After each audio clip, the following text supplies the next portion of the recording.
Si Yuri and Zoe. How about you? Sophia. Sophia. Okay. So, ilang taon ka na po? 9 years old. Nag-aaral? Ate. Anong grade ka na sa schooling? Sa pasokan?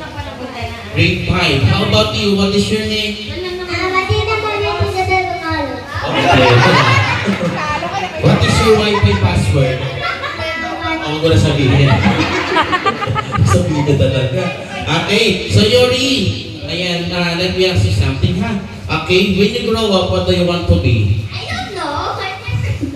So, anong gusto mo paglaki mo? There's too many jobs. Okay, sige. So, hindi po niya alam kung ano. O, ito na lang si Ate Zoe. Paglaki mo po, anong gusto mo? Gusto mo pong maging?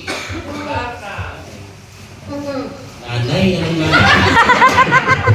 Napakasipo na ito, ano dito.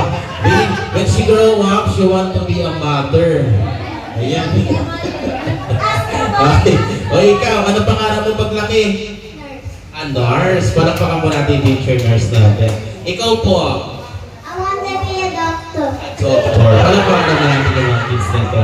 Okay, so kids, here we're going, listen tayo ha. Okay, we're going to play the category game. So how to play the category game? You need to answer every category as sample or correct answer, okay? For example, okay, Yuri, come back here.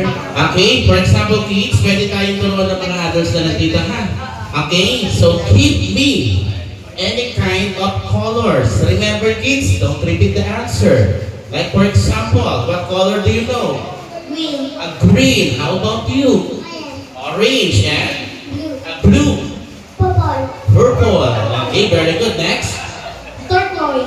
Okay. Purple. Ayan, ginaya niya. Sabi ko, huwag mo ulitin eh. Ganun lang kadali. Okay? And remember, sino yung matitira sa inyo? Yun yung winner and bibigyan natin ng cash